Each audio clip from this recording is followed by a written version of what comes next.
الحمد للہ رب العالمین والعاقبۃ للمتقین والصلاۃ والسلام علی سید الانبیاء والمرسلین اما بعد فاعوذ باللہ من الشیطان الرجیم بسم اللہ الرحمن الرحیم۔ تمام دیکھنے اور سننے والوں کی خدمت میں السلام علیکم ورحمۃ اللہ وبرکاتہ۔ آج ہم 24ویں پارے کے خلاصائی تفسیر کے ساتھ آپ کی خدمت میں حاضر ہیں۔ اس کے شروع میں اللہ پر جھوٹ باندھنے اور حق کو جھٹلانے والے کو جہنمی قرار دیا گیا، اور سچے دین کو لے کر آنے والے یعنی رسول اللہ صلی اللہ علیہ وسلم اور ان کی تصدیق کرنے والے مفسرین نے اس سے مراد حضرت ابوبکر صدیق رضی اللہ تعالیٰ عنہ کو لیا کو متقی قرار دیا گیا۔ آیت نمبر 36 میں کفار کے اپنے معبودوں کے حوالے سے دھمکیوں کے جواب میں فرمایا کہ کیا اللہ اپنے بندوں کے لیے کافی نہیں؟ آیت نمبر 38 میں بتایا کہ اللہ کی قدرت پر کسی کا بس نہیں چلتا۔ آیت نمبر 41 میں رسول اللہ صلی اللہ علیہ وآلہ وسلم کو تسلی دیتے ہوئے فرمایا کہ ہم نے آپ پر حق پر مبنی کتاب نازل کی، سو جو ہدایت کو اختیار کرے گا اس کا فائدہ اسی کو پہنچے گا، اور جو گمراہی کو اختیار کرے گا اس کا وبال اسی پر ہوگا۔ آپ ان کے ذمہ دار نہیں ہیں۔ اگلی آیت میں نیند کو عارضی موت سے تعبیر کیا اور بتایا کہ نیند اور موت میں اتنا ہی فرق ہے کہ موت کی صورت میں بندے کی روح عارضی طور پر نہیں بلکہ مدت دراز کے لیے قبض کر لی جاتی ہے۔ آیت نمبر 43 اور 44 میں فرمایا کہ سب شفاعت اللہ تعالیٰ کے اختیار میں ہے، جو آسمانوں اور زمینوں کا مالک ہے، اور کفار کے معبودان باطل کو کسی شفاعت کا اختیار نہیں، بلکہ وہ تو اپنے لیے بھی کسی چیز کے مالک نہیں۔ نمبر 47 میں بے پناہ دولت جمع کرنے والوں کو خبردار کیا گیا کہ اگر وہ زمین کی ساری دولت کے مالک بھی بن جائیں اور اس کے برابر ان کو اور بھی مل جائے، اور وہ قیامت کے دن یہ سب کچھ دے کر عذاب سے اپنی گردن چھڑانا چاہیں تو بھی ان کی خلاصی نہیں ہو سکے گی۔ آیت نمبر 53 میں گناہ گاران امت کو بشارت دی گئی کہ اے رسول صلی اللہ علیہ وآلہ وسلم کہہ دیجئے، اے میرے وہ بندو جو گناہ کر کے اپنی جانوں پر ظلم کر چکے، اللہ کی رحمت سے مایوس نہ ہو، بے شک اللہ تعالیٰ تمام گناہوں کو بخش دے گا، یقیناً وہ بہت بخشنے والا اور بہت مہربان ہے۔ یعنی جو اللہ کی راہ سے بھٹک چکا ہے اسے امید دلائی گئی کہ سچی توبہ کے ذریعے واپسی کا راستہ باقی ہے۔ آیت نمبر 62 میں فرمایا کہ اللہ تعالیٰ ہر چیز کا خالق اور نگہبان ہے، اور زمین اور آسمان کی کنجیوں کا مالک ہے۔ آیت نمبر 68 میں 2 بار سور پھونکے جانے، زمین کا رب کے نور سے جگمگا اٹھنے، دفتر عمل رکھ دیے جانے اور حساب کتاب کا انصاف کے ساتھ ہونے کا بیان ہے۔ آیت نمبر 71 میں بتایا کہ کافروں کو گروہ در گروہ جہنم کی طرف ہانکا جائے گا، اور وہاں ان کا استقبال توہین آمیز انداز میں ہوگا، جبکہ اہل ایمان کو اکرام کے ساتھ جنت کی طرف لے جایا جائے گا، اور وہاں ان کا استقبال اعزاز و اکرام کے ساتھ ہوگا، اور اہل جنت اور فرشتے اور کائنات کی ہر چیز اپنے رب کی حمد و ثنا کریں گی۔ اس کے بعد سورۃ المؤمن کا آغاز ہوتا ہے۔ سورۃ المؤمن مکی سورت ہے، ترتیب مصحف کے اعتبار سے 40ویں جبکہ ترتیب نزول کے اعتبار سے 60ویں سورت ہے۔ اس سورت میں آل فرعون کے ایک مومن فرد کا ذکر ہے، اس وجہ سے اسے مومن کے نام سے موسوم کیا گیا۔ آیت 2 میں اللہ تعالیٰ کے بندوں کو ایک بار پھر نوید مغفرت دیتے ہوئے فرمایا وہ گناہوں کا بخشنے والا اور توبہ کا قبول کرنے والا ہے، سرکشوں کو سخت عذاب دینے والا ہے، اور نیکوکاروں پر بڑا احسان فرمانے والا ہے۔ نمبر 4 سے کفار کی ہٹ درمی پر فرمایا کہ ان سے پہلے لوگوں نے بھی اپنے دور کے انبیاء کو جھٹلایا جن پر ان کی پکڑ ہوئی، اور ان کفار کا انجام بھی ان جیسا ہوگا۔ نیز اس آیت میں فرمایا کہ مشرکین مکہ کا تجارت کی غرض سے مختلف شہروں کے پرامن اسفار آپ کو ان کے انجام سے دھوکے میں نہ ڈالیں، یعنی ان کا انجام برا ہی ہوگا۔ آیت نمبر 5 میں فرمایا پچھلی امتوں کے کفار نے بھی اپنے وقت کے رسولوں کو جھٹلایا اور ان سے حق میں جھگڑا کیا، سو ان کی پکڑ ہوئی اور عذاب میں مبتلا ہوئے۔ اس کے بعد کفار کے دوزخی ہونے کا ذکر ہے۔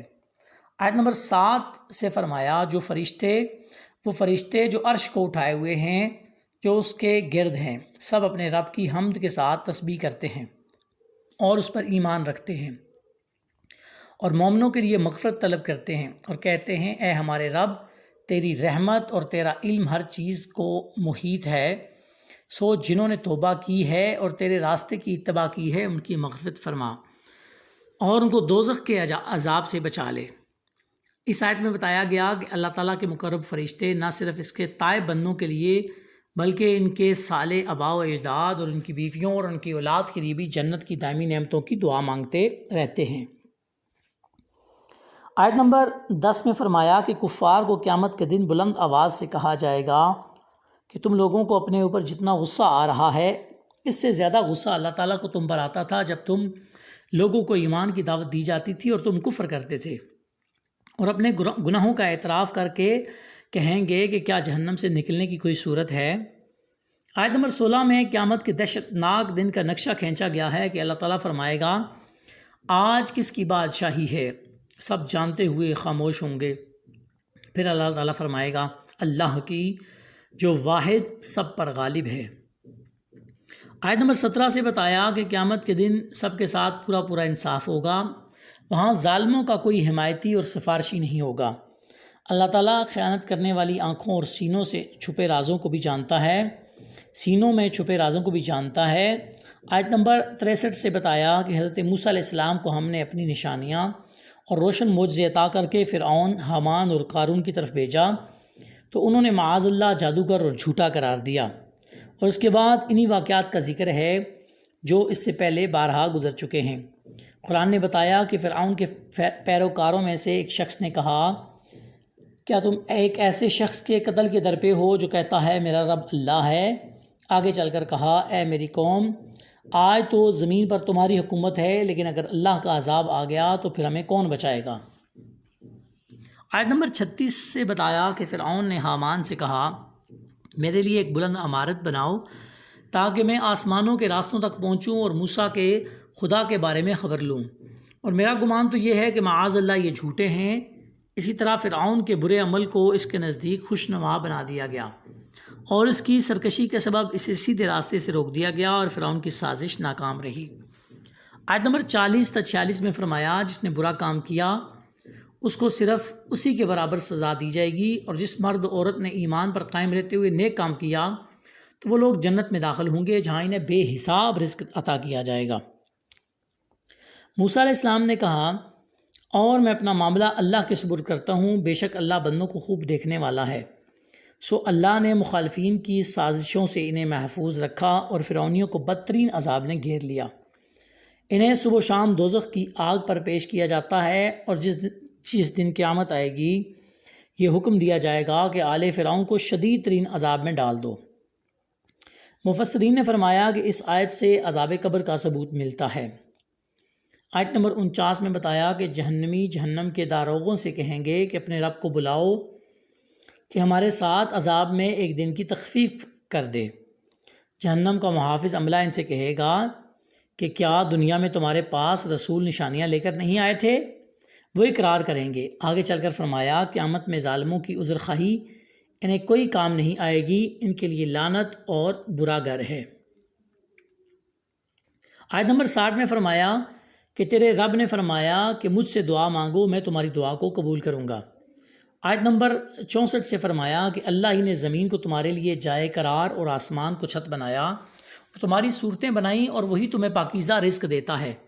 آیت نمبر 65 سے اللہ تعالیٰ کی نعمتوں کا ذکر کرنے کے بعد فرمایا وہی ہمیشہ زندہ رہنے والا ہے، اس کے سوا کوئی عبادت کا مستحق نہیں، سو تم اخلاص کے ساتھ اسی کی بندگی اختیار کرو۔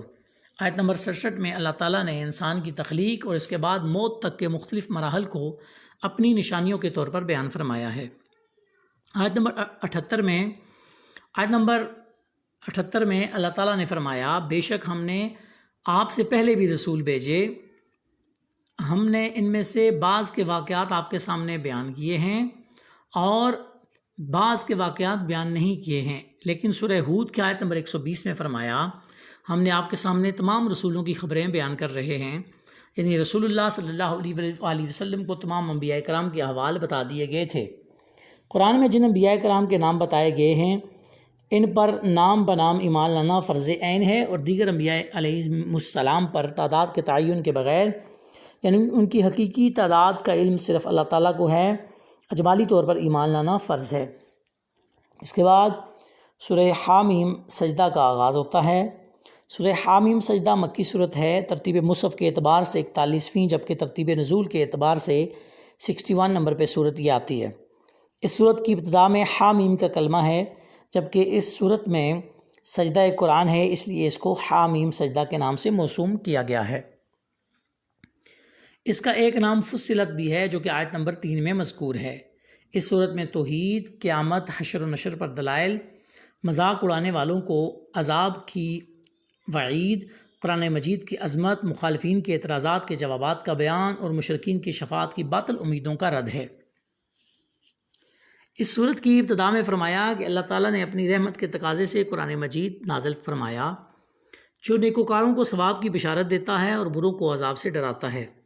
آیت نمبر 5 میں کفار کی انتہائی سرکشی کی کیفیت کو بیان کرتے ہوئے فرمایا، اور انہوں نے کہا جس دین کی طرف آپ ہمیں بلا رہے ہیں ہمارے دلوں میں اس پر پردے پڑے ہوئے ہیں اور ہمارے کانوں میں ڈانٹ ہے اور ہمارے اور آپ کے درمیان حجاب ہے، سو آپ اپنے کام سے کام رکھیے اور ہم اپنے ڈھب پر کاربند رہیں گے۔ یعنی وہ کسی طور پر بھی قبول حق کے لیے تیار نہیں تھے۔ آیت نمبر 9 سے ایک بار پھر اس کائنات کی تخلیق کے حوالے سے اللہ تعالیٰ کی بے پایاں قدرت و جلالت کا ذکر ہے اور ان کی کھلی نشانیوں کو دیکھنے کے باوجود منکر قوموں کی سرکشی کا ذکر ہے۔ آیت نمبر 15 سے قوم عاد کی سرکشی کا ذکر ہے کہ انہیں اپنی مادی طاقت پر بڑا ناز تھا اور کہتے تھے کہ ہم سے بڑھ کر کوئی بھی زبردست ہے، کیا ہم سے بڑھ کر کوئی زبردست ہے؟ ان کو جواب دیا گیا کہ تم سے بڑا زبردست وہ اللہ ہے جس نے تمہیں پیدا کیا۔ پھر قوم عاد پر منحوس دنوں میں خوفناک آواز والی آندھی بھیجی اور ان کا نام و نشان مٹا دیا گیا۔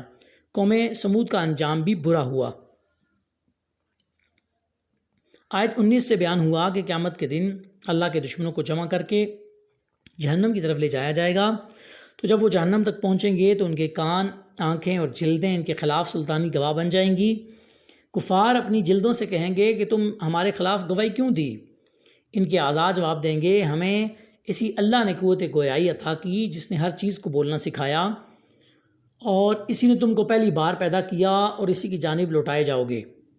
آیت نمبر 30 میں بتایا کہ ایمان پر ثابت قدم رہنے والے اہل ایمان کی روح جب اس دنیا سے پرواز کرے گی تو اس کے استقبال کے لیے فرشتے نازل ہوں گے اور کہیں گے کہ تم نہ کسی آنے والی بات کا خوف کرو اور نہ کسی گزشتہ بات کا رنج و ملال، اور جنت کی بشارت سنو جس کا تم سے وعدہ کیا گیا تھا۔ پھر انہیں بتایا جائے گا کہ اللہ غفور الرحیم نے ان کے لیے جنت میں ضیافت کا اہتمام فرمایا ہے اور وہاں جس نعمت کی وہ خواہش کریں گے انہیں دستیاب ہوگی۔ آیت نمبر 34 میں بتایا کہ نیکی اور بدی برابر نہیں ہیں، دوسروں کی بدی کا جواب نیکی سے دو، اس کے نتیجے میں تمہارا مخالف تمہارا سرگرم اور پرجوش دوست بن جائے گا۔ آیت نمبر 37 میں اجرام فلکی کی عبادت کرنے والوں سے فرمایا کہ ان اجرام فلکی کا خالق اللہ ہے، اس لیے ان کو سجدہ کرنے کی بجائے اللہ کو سجدہ کرو۔ آیت نمبر 39 سے اللہ تعالیٰ نے حیات بعد الموت کے ثبوت کے لیے اسی مثال دی کہ تم دیکھتے ہو کہ زمین خشک، بنجر اور غیر آباد ہوتی ہے، یعنی بے جان ہوتی ہے، تو ہم اس پر بارش کا پانی نازل کرتے ہیں جس کے ذریعے وہ سرسبز و شاداب ہو جاتی ہے اور نمو یعنی نباتات اگانے اور بڑھانے کی صلاحیت پیدا ہوتی ہے۔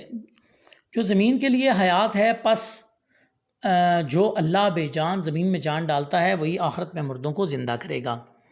آیت نمبر 42 میں قرآن کی شان اعجاز کو بیان کیا گیا کہ اس میں کسی بھی جانب سے باطل کی آمیزش نہیں ہو سکتی، یہ سراسر حق ہے۔ اگلی آیت میں بتایا کہ رسول بھی عربی ہیں اور قرآن بھی عربی ہے، اور سب سے پہلی مخاطب قوم بھی عربی تھی، اس لیے اسے عربی میں اتارا گیا تاکہ لوگوں کی سمجھ میں آئے۔ یہ قرآن مومنوں کے لیے ہدایت اور شفا ہے، اور کافر جن کے حق میں ہدایت مقدر نہیں ہے ان کے کان قبول حق کے لیے بند ہو جاتے ہیں اور ان کی آنکھیں اندھی بن جاتی ہیں۔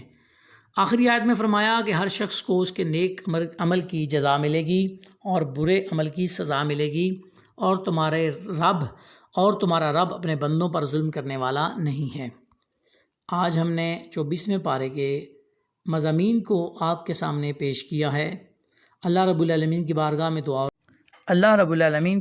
میں دعا اور التجا ہے کہ ہم سے کوئی غلطی اور کوتاہی ہو گئی ہو، اپنے فضل، اپنے کرم اور اپنی رحمت سے معافی عطا فرمائے، اور ہم سب کو قرآن مجید فرقان حمید پر عمل کرنے کی توفیق عطا فرمائے۔